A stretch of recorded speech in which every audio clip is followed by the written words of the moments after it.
Hello everyone, welcome back to my channel, and if you're new, welcome. Here we talk about true crime, conspiracies, and mysteries. The last video I did was a supernatural case. We talked about the Mothman. If you haven't got a chance to check it out, I will link it right up here as usual. This week we'll be covering a crime case, and that's the assassination of Fred Hampton. Fred Hampton was born August 30th, 1948. He was a Virgo. He was gifted both athletically and academically. He graduated high school with honors, and he went on to enroll in Triton Junior College, where he studied pre-law. Fred's goal was to become familiar with the legal system in order to combat police brutality. And like a lot of young people his age at that time, he became very involved with the civil rights movement.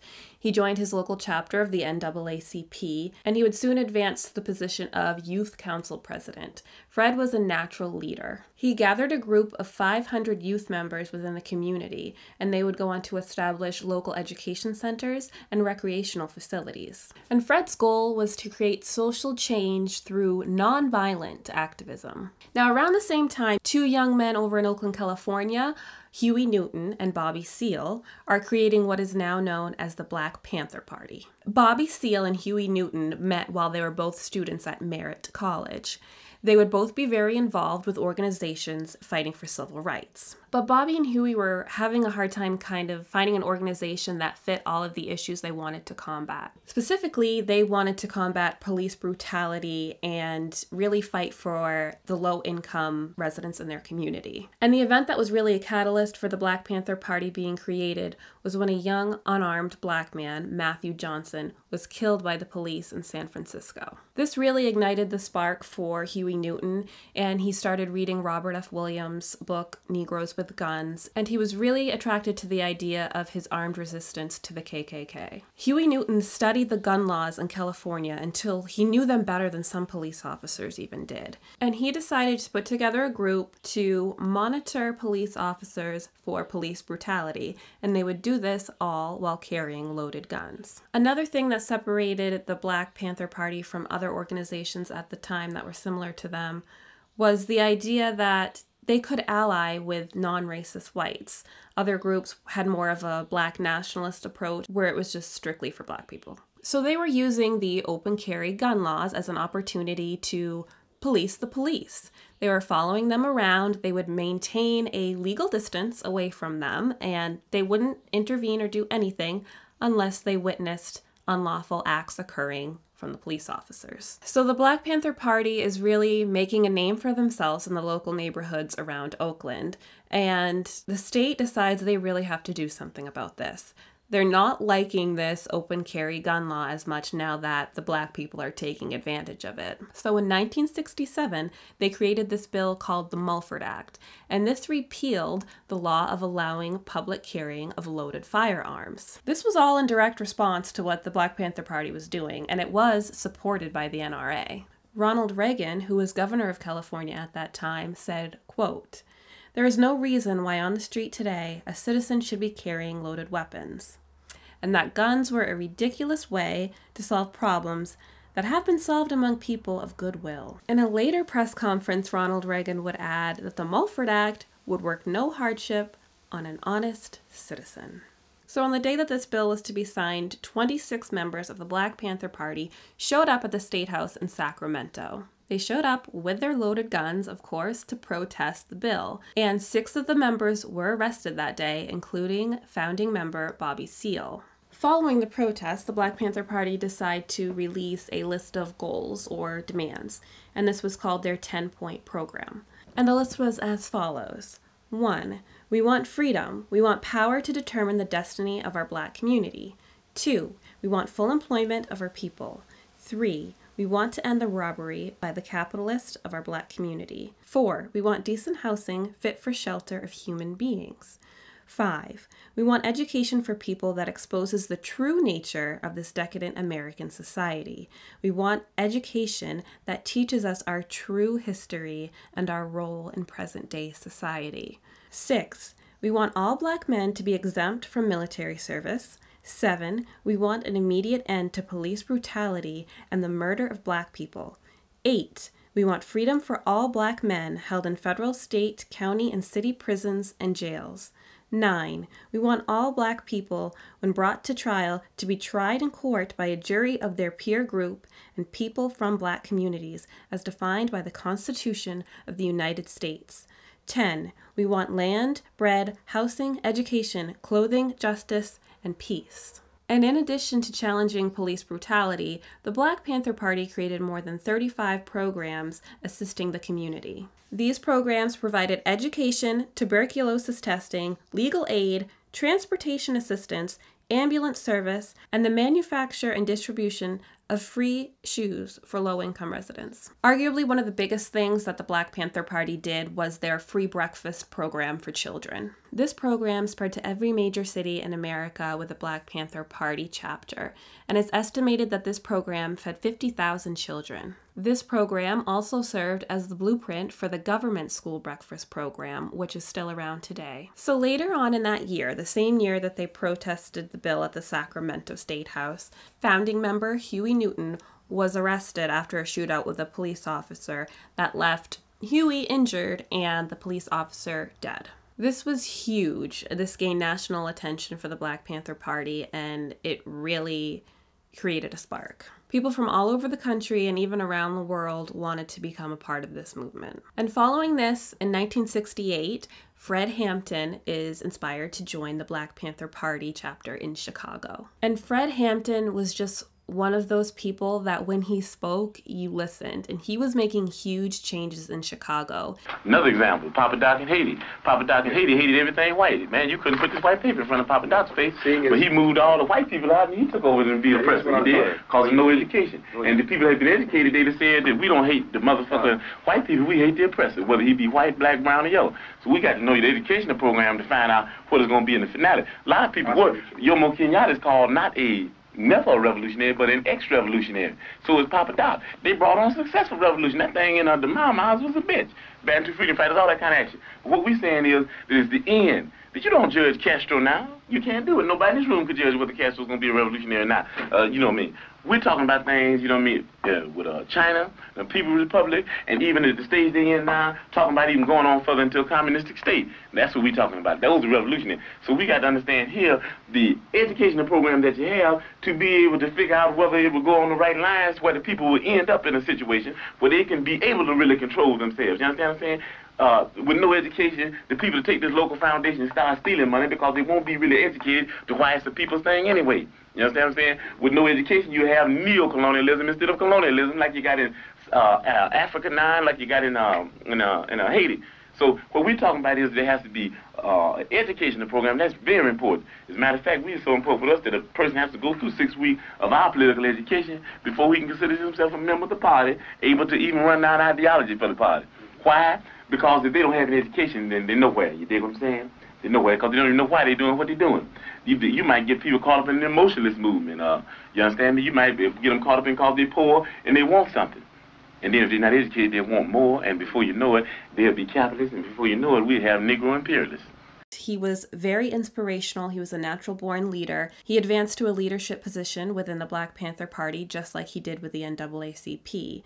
And he actually convinced street gangs in Chicago to agree to a non-aggression pact. He's only 20 years old, and he's becoming one of the biggest voices in this movement. In 1969, Fred Hampton creates the Rainbow Coalition, and this brought together organizations from all walks of life with a common goal of assisting the low-income communities of America. Among the groups were Students for Democratic Society, the Blackstone Rangers, the Young Lords Organization, which was a Puerto Rican group, and the Young Patriots Organization, which was low-income white migrants from Appalachia. Now, these were good old Southern white boys that came in waving their Confederate flag, but Fred Hampton had such a way of bringing people together that they soon joined with the Black Panther Party, and some of them even stopped wearing their Confederate flags out of respect for them. Together, they all fought police brutality, they fed the homeless, they ran healthcare clinics, and they provided legal assistance for people having trouble with their landlords or with the police. Fred recognized that the best way to overcome the race struggle was to overcome the class struggle. He wanted all power to all people. Now, we say all power to all people. We say white power to white people. Brown power to brown people. Yellow power to yellow people. Black power to black people. X-Power for those that we left out. He recognized that there were strength in numbers, and it didn't matter if you were black or white or what your beliefs were. So in the midst of all this, the FBI's ONeill program, which is a counterintelligence program, is plotting to take down the Black Panther Party.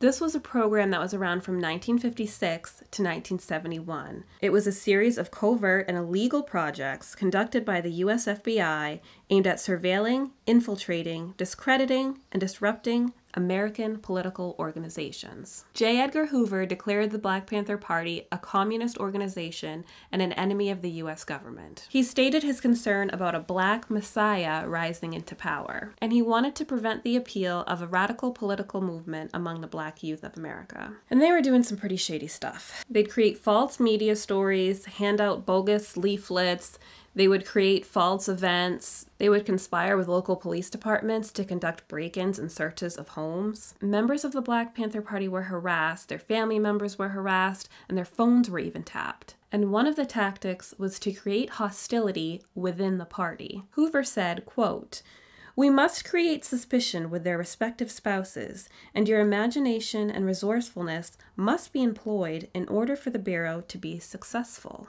So something they would do was write letters to these wives of Black Panther Party members and say that their husbands were cheating on them. And this got so bad that members of the Black Panther Party decided that they couldn't live at home anymore.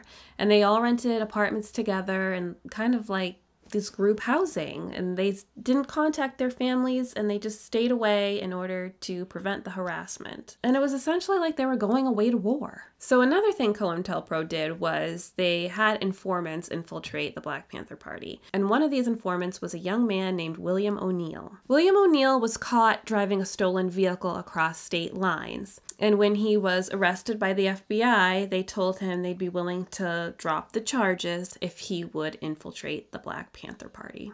William ONeill was only a teenager at the time, and he did end up joining the Black Panther Party as an FBI informant in the Chicago chapter. And he soon became Fred Hampton's personal bodyguard. William ONeill shared the floor plans of Fred Hampton's apartment with the FBI, and they created a layout and planned a raid on Fred's apartment. Now, according to William ONeill, the FBI told him that it was just to seize the weapons in the apartment, but things didn't end up going that way. On December 3rd, 1969, Fred Hampton, who is now the chairman of the Black Panther Party, gave a speech. It was said to be a very powerful and motivational speech, as all of his speeches were. You have to understand that people have to pay the price for peace. If you dare to struggle, you dare to win. If you dare not to struggle, then goddamn it, you don't deserve to win. Let me say peace to you if you're willing to fight for it. Let me say it in the spirit of liberation. I've been gone for a little while. At least my body's been gone. You ain't got to repeat after me. At least my body's been gone for a little while. But I'm back now, and I believe that I'm back to stay. I believe that I'm going to do my job, and I believe that I was born not to die in a car wreck. I don't believe I'm going to die in a car wreck. I don't believe I'm going to die from slipping on a piece of ice. I don't believe I'm going to die because I got a bad heart. I don't believe I'm going to die because of lung cancer. I believe that I'm going to be able to die in the things that I was born for. I believe that I'm going to be able to die high off the people. I believe that I will be able to die as a revolutionary in the international revolutionary proletariat struggle. And I hope that each one of you will be able to die in the international proletariat revolutionary struggle, even if people living in it. And I think that struggle is going to come. Why don't you live for the people? Why don't you struggle for the people? Why don't you die for the people? He went back to his apartment that night with his pregnant girlfriend and some other members of the Black Panther Party, including informant William ONeill. And that night, William ONeill drugged Fred Hampton. Fred went to bed. He was very tired. He called his mom, and it was said that he fell asleep while he was still on the phone with her. And around 4:45 a.m., 8 members of the Cook County Police Department burst into the Black Panther apartment. They shot 18-year-old Mark Clark, who was head of security. They shot him in the heart, and he was killed instantly. They then fired almost 100 rounds throughout the apartment as they headed to Fred Hampton's room. Fred Hampton was in there sleeping with his pregnant girlfriend, and when they heard the gunshots fired, Fred's girlfriend and some other members of the Black Panther Party tried to wake up Fred, but they could not because he was drugged. The police burst into Fred Hampton's room and they dragged out his pregnant girlfriend and 6 other members of the Black Panther Party. Fred Hampton's girlfriend overheard one of the officers say, "He's still alive." She then heard 2 shots fired, and she heard one of them say, "He's good and dead now." They had shot Fred Hampton point blank in the head. So to be clear, the US government put a hit on a 21-year-old kid for his political beliefs. There's a shot of the police officers carrying out Fred's body, and one of them has this big grin on his face. It's absolutely disgusting. Fred Hampton was making serious change, and he was doing it the right way. He was doing it peacefully, and he had a plan. He wanted to end poverty and uplift the people of his community. And we don't even learn about him in history. I don't know about you, but I didn't learn about him in school. And to me, he's just as powerful as a leader as Dr. King was. And if his life wasn't taken from him so soon at such a young age, he would have done huge things for this country. I think the Black Panther Party is kind of framed as this terrorist group, this hate group, this dangerous group, but it really wasn't like that at all. It didn't have those intentions in the beginning. I think this is one of those examples where the narrative is kind of taken over to fit a certain story of American history when it comes to the Black Panther Party and what they stood for. But they really were a group that wanted change in a positive way. Please let me know in the comments down below if you have heard of the story before or if you were taught about it in school. I'd love to know. Thank you guys for coming by today, and I'll see you next time.